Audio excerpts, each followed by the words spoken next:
Ketemu lagi nih di channel Pelangi Biru. Sebelum ke temanya, jangan lupa ya, seperti biasa protokol, memakai masker, menjaga jarak, mencuci tangan. Kali ini saya membahas tentang paku bumi itu apa. Jadi banyak orang yang bilang paku bumi itu gunung yang ditancapkan ke tanah ini biar katanya pulaunya nggak goyang-goyang. Itu paku bumi hal yang berbeda ya, maksudnya berbeda seperti ini. Itu paku bumi yang kayak gimana ya, memang Tuhan sengaja menciptakan gunung bukit itu agar nih tanah ini nih ketika gempa mereka nggak terlalu lari gitu loh, nggak goyangnya nggak terlalu parah. Itu yang pernah saya pelajarin dulu kayak gitu. Makanya diciptakanlah sama Tuhan tuh gunung, bukit gitu. Itu paku bumi yang beda ya. Nah ini paku bumi yang mau saya jelaskan seperti ini. Paku bumi itu manusia. Kenapa saya bilang manusia? Karena begini. Nih ada ribuan banyak manusia. Mereka selalu berbuat maksiat segala macem, ya kan? Doanya sudah tidak dosanya udah tidak terampuni atau segala macem lah, pokoknya bagian wilayah ini gelap nih. Nah itu nanti Tuhan akan selipkan satu paku bumi untuk membersihkan atau menetralkan wilayah ini kayak begitu. Selama paku bumi itu masih hidup, ini biasanya di daerah ini akan normal energinya, perputarannya. Jadi akan jarang terjadi misalkan kayak malapetaka, musibah segala macam, itu kan jarang karena paku bumi ini ya menyerap dari energi-energi negatif itu kayak gitu. Biasanya banyak nih orang-orang yang saya ngomongnya orang-orang yang berkeyakinan kayak begitu, ngomong paku bumi itu wali kutub. Itu memang benar adanya, wali kutub tuh memang benar adanya. Mereka diciptakan hadir memang untuk menyerap energi dari negatif di sekitarannya. Jadi selama mereka masih hidup itu musibah, malah bahaya, petaka biasanya jauh karena dia berdoa dan dia menyerap.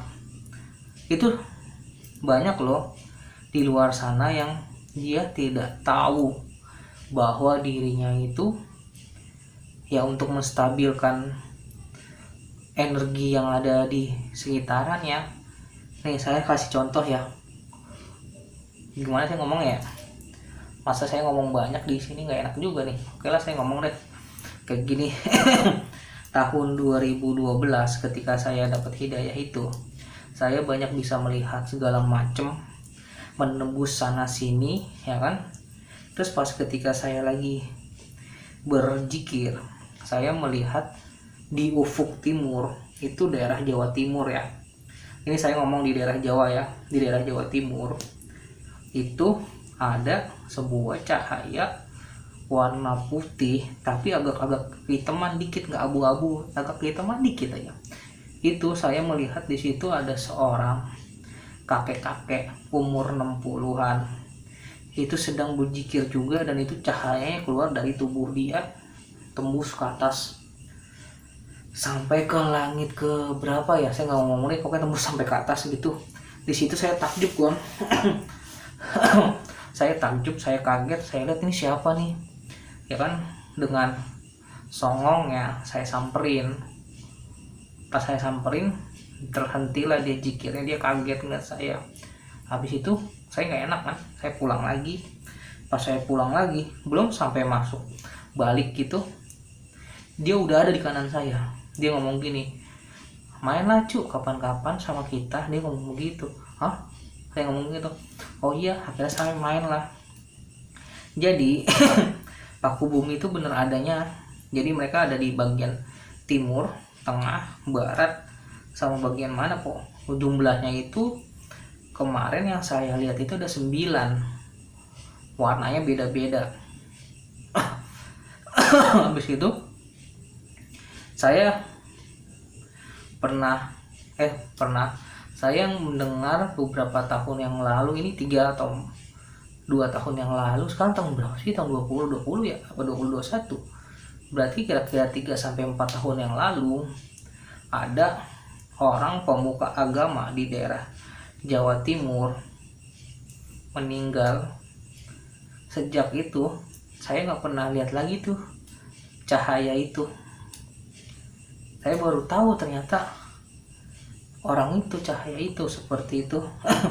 Terus nggak lama, baru kemarin sih tahun 2020 ya, pokoknya sejak COVID lah, saya melihat di bagian tengah itu ada sosok lagi, ada cahaya merahnya bukan merah darah, tapi merahnya merah marun.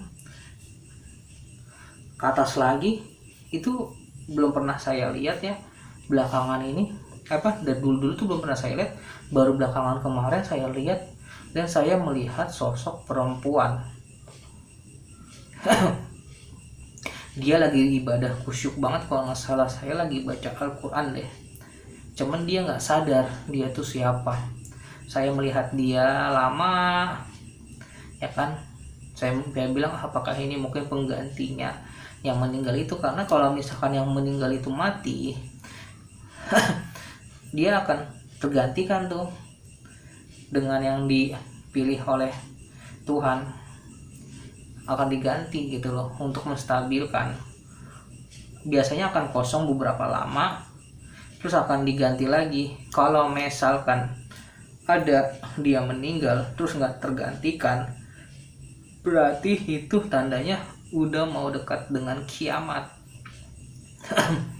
Itu udah mau dekat kiamat seperti itu. Karena mereka tuh diciptakan, diturunkan ke bumi ini memang untuk menstabilkan hal-hal seperti itu. Kayak begitu nih, saya buka deh ya.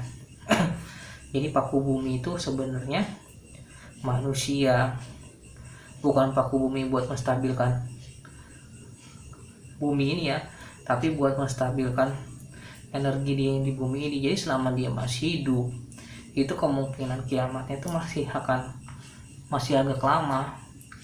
Nah, terus kenapa nih banyak terjadi bencana-bencana seperti ini? Bencana ini terjadi akibat ulah dari manusia itu sendiri.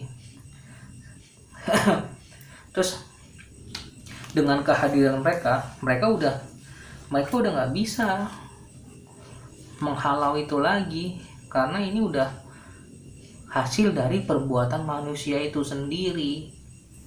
Kayak begitu, makanya terjadi kayak misalkan, maaf ngomong, terjadi misalkan kayak gempa bumi, kayak longsor, kayak bencana alam lain ya, banjir bandang atau pesawat jatuh. Itu sebenarnya real atas yang memulai ya, yang memicu itu sebenarnya manusia itu sendiri gitu loh. Kayak begini nih, saya kasih contoh, maaf ngomong sebelumnya ya, gunung meletus ya kan, laharnya udah lewat, terjadi hujan, terus habis itu masuk lahar dingin ya kan, banyak yang meninggal.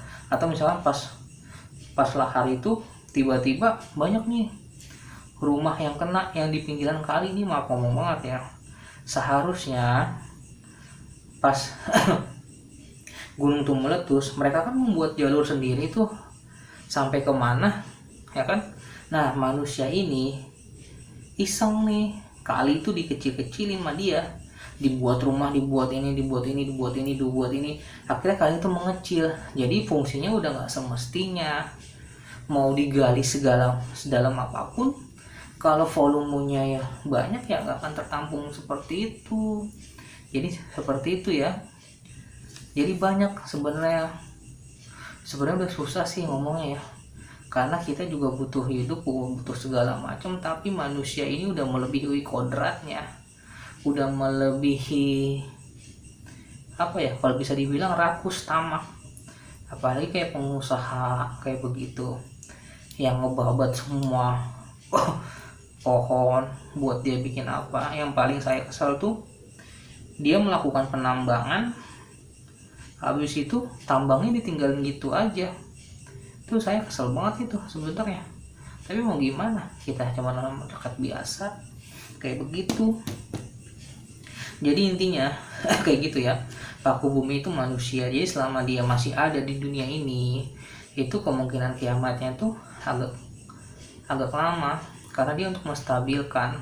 Dan selama dia masih berdoa, akan terus dunianya terus akan berjalan semestinya kayak begitu. Jadi kalian jangan terlalu terpancing sama hal-hal yang omongan kayak kemarin yang booming, Tuhan segala macem. Mereka nggak tahu prosesnya seperti apa. Tuhan tuh memang ada jadinya, tapi nanti setelah manusia itu mengalami kekeringan panjang. Kalau saya nggak salah ya, urutannya tuh ada. Jadi nggak main asal jebret gitu aja. Ya, semoga jelas ya. Mohon maaf nih bila ada yang tersinggung atau ada salah kata, saya mohon maaf ya. Sampai ketemu lagi nih di tema selanjutnya.